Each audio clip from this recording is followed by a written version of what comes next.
I'm Paul Svensson and I'm a chef from Sweden. I run 2 restaurants in Sweden which focus on creating sustainable gastronomy with as less resources as possible, with as much joy and pleasure as possible.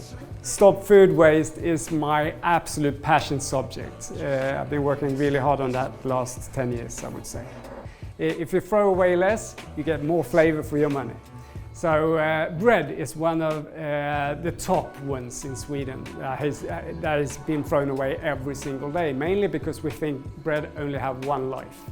I would say it has 2 or 3 lives, depending on how you look at a bread.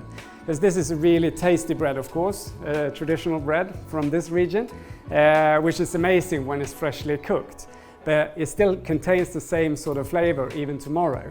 So grind it down into breadcrumbs like this. It could be something you put on a steak, for an example, to give it a crispy surface. You could have it on top of a dessert, or you could make your cheesecake bottom out of it, just together with some butter or maybe olive oil. But even better, if you take it down to flour, which I'm going to do with a blender, you could restart a lot of different things. You could actually make your bread out of bread, for an example. Or you could start your pasta dough with the bread from yesterday. Or you could do a hard bread, because that's the interesting part about food waste, is to not create waste. It's not about cooking with waste, it's about making processes so you never end up with waste. So if you consider this as a flavor instead of old stale bread, you're going to look at it differently. And that's what I wanted to showcase today. Right, so this is suddenly a new dough.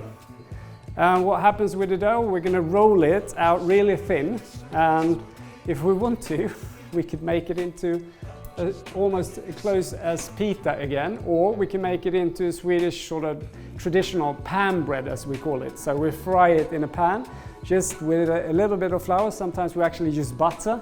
It becomes a bit like chapati they do in Africa. It's really amazing. I love that bread.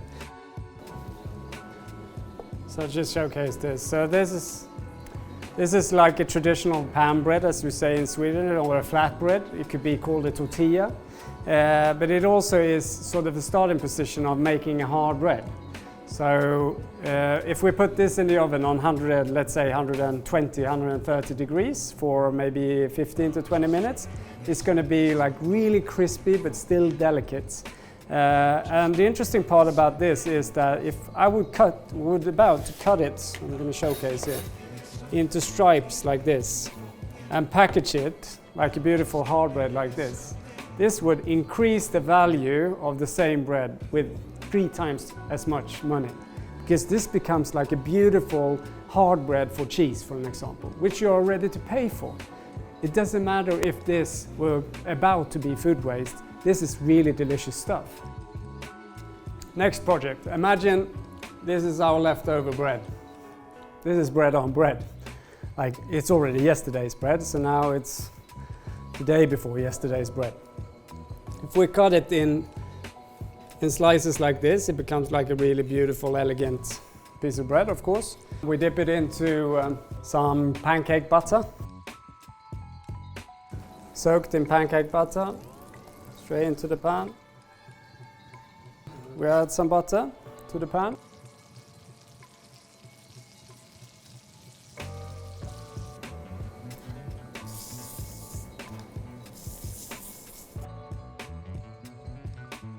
And this is one of my favorite. As you can see, I'm very passionate about reusing, recycling and reducing really the food waste by showcasing a few tips here, how you can manage your bread at home. But I also know that last week, the Ministry of Agriculture in Jordan launched a campaign called Stop the Food Waste, which everyone can get involved in. It's so easy.